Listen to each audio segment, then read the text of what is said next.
মোহতারাম হাজিরিন, মহান রব্বুল আলমিনের অশেষ মেহেরবানি যে মহান রব্বুল আলমিন আমাদেরকে পবিত্র জুমার দিন জুমার নামাজ আদায়ের লক্ষ্যে মসজিদে উপস্থিত হওয়ার তৌফিক দান করেছেন। আমরা সকলেই শুকরিয়া আদায় করি আলহামদুলিল্লাহ।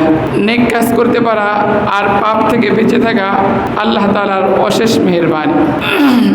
মোহতারাম হাজিরিন, আমরা আজ যে বিষয়টি আলোচনা করব সেটা হচ্ছে যে আমাদের এই ছোট্ট একটা দেশ, পৃথিবীর মানচিত্রে বাংলাদেশ মুসলিম অধ্যুষিত দেশ। এই দেশের অস্তিত্বের সাথে ইসলামের একটা পরিচয় আছে। ইসলাম এই উপমহাদেশে রাষ্ট্রীয়ভাবে আপনার 75 হিজরি বা 80 হিজরিতে আসে এবং আমাদের বাংলাদেশে আপনার রাষ্ট্রীয়ভাবে ইসলাম আসে 1204 খ্রিস্টাব্দে ইখতিয়ারউদ্দিন মোহাম্মদ বিন বখতিয়ার খিলজির নেতৃত্বে। তার নেতৃত্বে ইসলাম আসার আগেই এই দেশের মানুষ ইসলাম গ্রহণ করে এবং এই দেশে আপনার প্রচুর পরিমাণে ইসলামী শিক্ষা এবং খানকা বা ইসলামী জনগণ ছিল এর আগে থেকেই। তা আল্লাহ পাক রব্বুল আলামিন আমাদের এই ভূখণ্ড দান করেছেন।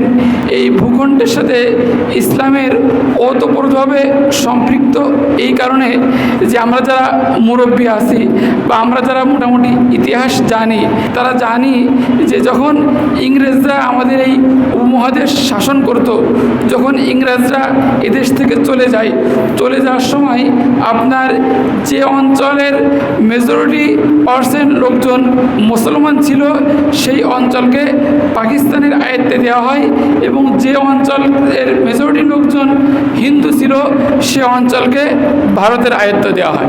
তা আমাদের আল্লাহর কি রহমত যে আমাদের এই বাংলাদেশ বর্তমান যে ভূখণ্ড, তৎকালীন সময়ে 47 সালে এটার মেজরিটি % লোকজন, অধিকাংশ লোকজন মুসলমান ছিল। এজন্য আমরা পূর্ব পাকিস্তানের নামে 47 সালে এই দেশটা স্বাধীন হয়। আল্লাহ না করুন যদি এই অঞ্চলটা মুসলিম অধ্যুষিত না হতো, হিন্দু অধ্যুষিত হতো, তাহলে আজকে আমরা বিশ্বের মানচিত্রে বাংলাদেশ নামে কোনো দেশ পেতাম না। এটা ভারতের একটা প্রদেশ বলে গণ্য হতো। এই ইতিহাসটা আমরা মোটামুটি কম বেশি জানি এবং আমাদের অবস্থা ওই কাশ্মীর, আসাম এদের যে ভিন্ন কিছু হতো না, যেখানে হাজার হাজার মুসলিমকে, যুবককে হত্যা করা হয়, যেখানে মধ্যে হাজার হাজার নারী ধর্ষণের শিকার হয়, আর যেখানে হাজার হাজার জনগণ তাদের ন্যায্য যে অধিকার আছে ওই অধিকার থেকে বঞ্চিত হয়। এজন্য আমরা যারা ইতিহাস জানি আমরা এতটুকু বলতে পারি যে এই যে আমাদের যে বাংলাদেশ যে ভূখণ্ড, এটার অধিকাংশ লোকজন মুসলিম হওয়ার কারণে 47 সালে এটা পূর্ব পাকিস্তানের নামে স্বাধীনতা লাভ করে।